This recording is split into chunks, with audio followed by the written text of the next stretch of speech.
आज मैं आपको एक चैलेंज देता हूँ। आप बताओ कि इस पानी में, ये जो पानी है, इसमें कितने मॉलिक्यूल्स हैं। ये चेक करने के लिए सर हमें ना इसका पहले मास चेक करना पड़ेगा। सर मास देखते कितना है। तो मास चेक करने के लिए हम क्या करेंगे, हमारे पास वेइंग मशीन है। वेइंग मशीन मैं ऑन करता हूँ और मैं पहले खाली गिलास का वेट चेक करता हूँ ताकि मुझे पानी का वेट मिले। ठीक है। तो खाली गिलास का जो मुझे वेट मिला है, अब मैं इसको 0 पे कर दूंगा। अब जो मुझे इसका वेट मिलेगा वो मुझे मिला इसका 72 ग्राम। तो 72 ग्राम पानी में आप मुझसे पूछ रहे हो कि कितने मॉलिक्यूल्स हैं पानी के। ये हम बता सकते हैं मोल कॉन्सेप्ट से। अच्छा, ये क्या कंसेप्ट? मोल कॉन्सेप्ट मतलब एक नंबर है। मोल एक नंबर होता है जो कि एवोगैड्रो नंबर से भी जानते हैं, 6.022 10⁻23। ये एक नंबर होता है। ये इस नंबर का मतलब कि इतने मॉलिक्यूल या इतने पार्टिकल्स, इतनी चीजें हैं, तो वो एक मोल है। अच्छा, तो इसके लिए आपको मोल कॉन्सेप्ट सीखना पड़ेगा। तो चलिए मोल कॉन्सेप्ट सीखते, फिर मैं बताता हूँ आपको। ठीक है, आज के वीडियो में आप इसके कंसेप्ट को समझाओ। हाँ जी।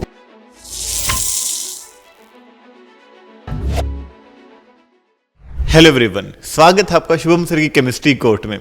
आज जानेंगे और समझेंगे ऋषि सर के सवाल का जवाब। ऋषि सर ने हमसे पूछा कि 72 ग्राम पानी में कितने पानी के मॉलिक्यूल्स हैं। ये निकालने के लिए हमें एक कॉन्सेप्ट का पता होना चाहिए, वो है मोल कॉन्सेप्ट। और मोल कॉन्सेप्ट पता चलता है जब हमें पहले पता होगा एवोगैड्रो नंबर के बारे में। एवोगैड्रो नंबर एक नंबर है जिसकी वैल्यू कुछ ऐसे 6.022 इंटू 10⁻23, मतलब एक बहुत बड़ा नंबर। और इसी नंबर को हम बोलते हैं मोल कॉन्सेप्ट। मोल, एक मोल। जैसे हमें पता है कि हमारे पास 12 चीजें रखी, तो 12 चीजों को हम बोलते हैं एक दर्जन या 1 डजन। ऐसे ही अगर इतने सारी चीजें होंगी, इतने सारे पार्टिकल्स होंगे, उसे हम बोलेंगे 1 मोल। तो ऋषि सर ने मुझे दिए थे कुछ 72 ग्राम पानी, और वो उसमें कितने मॉलिक्यूल्स हैं ये हमें पता करना है। ओके, तो ये एग्जांपल लेकर के हम समझते हैं मोल कॉन्सेप्ट, और इस पे बेस कुछ एक दो न्यूमेरिकल सॉल्व करेंगे। चलिए देखते हैं कि हमारे पास क्या है मोल कॉन्सेप्ट में। तो यहां पर बात करें बेटा मोल कॉन्सेप्ट की। मोल कॉन्सेप्ट ये हमारे बनते हैं एवोगैड्रो नंबर्स। एवोगैड्रो नंबर जो कि स्क्रीन पे तुम्हें दिखाई दे रहा है, ये नंबर है 6.022 इंटू 10⁻23। इसका मतलब कि तुम अगर तुम्हारे पास अगर मैं एग्जांपल से बताऊं तुम्हें, तुम्हारे पास 18 ग्राम पानी है, जिसको इस नंबर की इंपॉर्टेंस नहीं पता वो भी पता चलेगी। अगर तुम्हारे पास 18 ग्राम पानी है, 18 ग्राम पानी इतना सा, बस इतना सा ही होता है 18 ग्राम पानी, तो उसमें इतने सारे पानी के मॉलिक्यूल्स होंगे।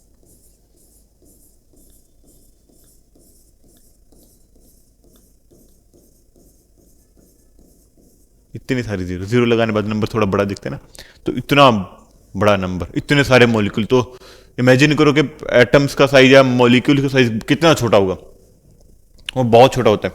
ओके, तो 1 मोल को हम लिखते हैं, या 1 मोल को हम क्या लिखते हैं, ये वाला नंबर। इसी नंबर को थोड़ा सा स्टैंडर्ड फॉर्म में लिखा जाता है 6.022 इंटू 10⁻23। इस नंबर का एक बड़ा ही इंपॉर्टेंट रोल है, और एक जादुई नंबर भी बोलते हैं इसको। जादुई नंबर क्यों बोलते हैं? क्योंकि सर अगर मैं बात करूं एटॉमिक मास की, सपोज करो ऑक्सीजन, हमारे पास ऑक्सीजन का जो एटॉमिक मास होगा वो होगा 16U। मतलब एक एटम ऑक्सीजन का 16U के बराबर होगा। एक एटम का मास होगा 16U। तो U हमने कभी देखी ही नहीं, ये U यूनिट कैसी है ना। अगर तुम थोड़ा सा इसको प्रैक्टिकली देखोगे, ऑब्जर्व करने की कोशिश करोगे, इमेजिन करने की कोशिश करोगे, तो U तो हमने कभी देखी ही नहीं। U को G में कन्वर्ट हम कर सकते हैं। अगर तुम्हारे पास एक एटम है ऑक्सीजन का एक एटम 16U के बराबर होता है, तो ऑक्सीजन के इतने सारे atoms 6.022 into 10⁻23 atoms of oxygen क्या होगा, 16 ग्राम होंगे। कितने होंगे? 16 ग्राम होंगे। ओके मतलब इतने सारे एटम्स 16 ग्राम के इक्वल होंगे।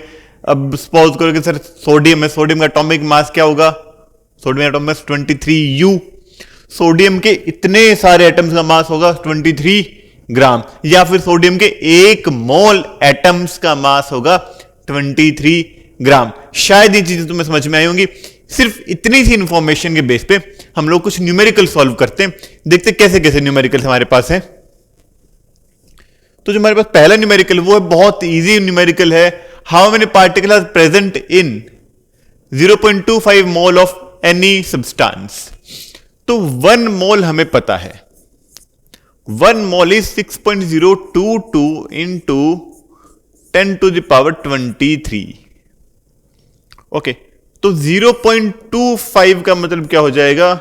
6.022 into 10 to the power 23 into 0.25, ये क्या मोल है ना, इंटू 0.25, या फिर लिख सकते हो 6.022 into 10 to the power 23 into 1/4।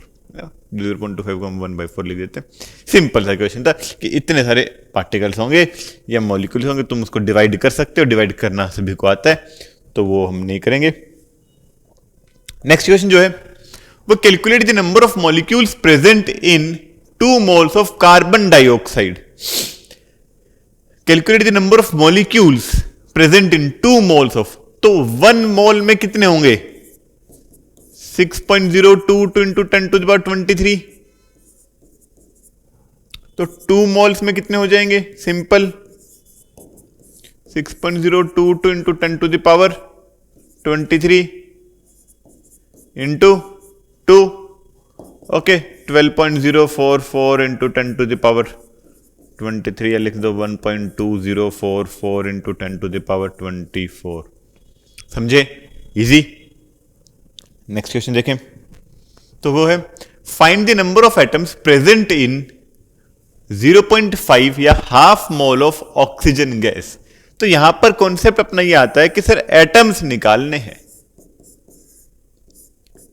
Atoms in half mole of oxygen, oxygen नहीं, ऑक्सीजन गैस, और ऑक्सीजन गैस होती है O2। ओके, तो हमें सबसे पहले क्या निकालना पड़ेगा? हाफ मोल है ना, तो 1 mole oxygen gas contain 6.022 into 10 to the power 23 molecules. Gas molecule से बनती है, ये गैस किसे बनती है? मॉलिक्यूल से बनती है। ओके, तो हाफ मोल कितना हो जाएगा?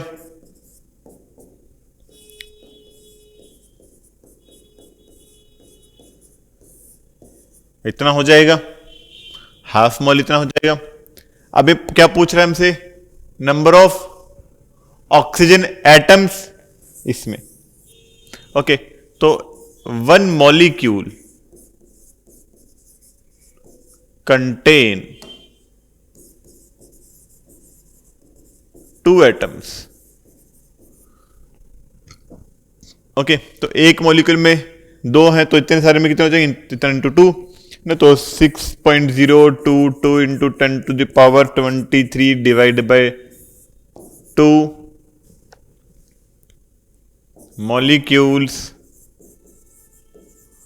Contain 6.022 into 10 to the power 23 divide by 2 into 2,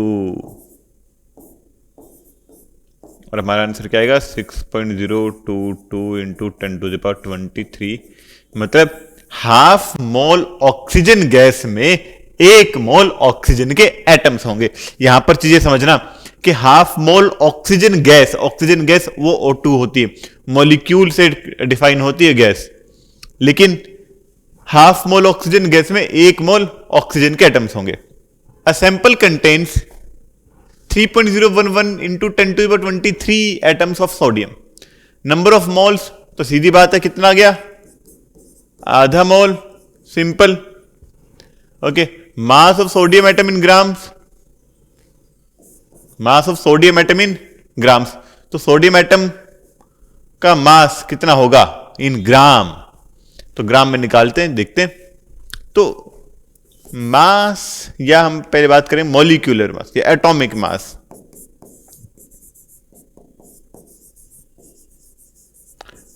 atomic mass of sodium is 23U. Atomic mass of sodium is 23U. Okay, अब मैं बात करूं सर, वो एक एटम का मास है, ये एक एटम का मास है 23U, तो 6.022 into 10 to the power 23 atoms का मास क्या हो जाएगा 23 ग्राम। मतलब तुमने इस एक को तुमने इसमें कन्वर्ट कर दिया और ये यू तुम्हारे जी में कन्वर्ट हो गया, बाकी सब सेम है। ओके,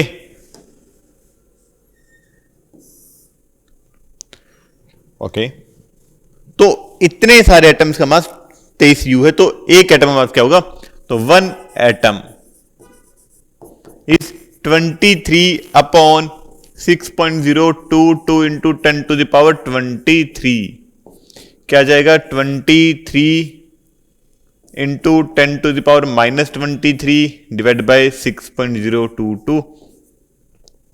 ओके, और ये तुम्हारा अप्रोक्स आ जाएगा आंसर 4.8 के आसपास, 4.8 into 10 to the power -23 gram sodium के एक एटम का मास होगा ये। समझे? अगला क्वेश्चन देखें। तो जो थोड़ा सा मतलब इस कॉन्सेप्ट पे, जो कॉन्सेप्ट में तुम्हें आज समझा है, उस कॉन्सेप्ट पे थोड़ा सा मुश्किल क्वेश्चन है, जहां पर तुम्हें थोड़ा और ज्यादा डीप में सोचना पड़ेगा। Calculate the total number of electrons present in 1 mole of water. हमारे पास पानी कितना है 1 मोल, तो 1 मोल ऑफ वाटर या 1 मोल कंटेन्स कितना, इतना। ओके, तो पूछते इलेक्ट्रॉन्स पूछते हैं, तो मैं सबसे पहले मैं क्या करूंगा, मैं electrons in 1 molecule, electrons in 1 molecule, तो एक मॉलिक्यूल में 1 molecule of water, 1 molecule of water में कितने इलेक्ट्रॉन्स हैं, तो हाइड्रोजन हमारे पास और ऑक्सीजन, हाइड्रोजन 2 होते हैं, दो इलेक्ट्रॉन हाइड्रोजन के हो गए। ऑक्सीजन के पास कितने इलेक्ट्रॉन होते हैं 8 इलेक्ट्रॉन होते हैं। टोटल इलेक्ट्रॉन कितने हो गए 10 इलेक्ट्रॉन हो गए, 10 इलेक्ट्रॉन हो गए। ओके, मतलब एक मॉलिक्यूल में कितने हैं 10 इलेक्ट्रॉन्स हैं। ओके, यहाँ पर हमें ये चीजें थी जो थोड़ा और डीप में सोचनी थी। एक मॉलिक्यूल में 10 इलेक्ट्रॉन्स, तो इतने मॉलिक्यूल में कितने इलेक्ट्रॉन्स इंटू 10 हो जाएगा, है ना। तो 1 mole of water has 6.022 into 10 to the power 23 into 10 electrons, 6.022 into 10 to the power 24 electrons, ये था। तो आशा है कि तुम्हें ये समझ में आए होंगे। एक छोटा सा कॉन्सेप्ट था मोल कॉन्सेप्ट का।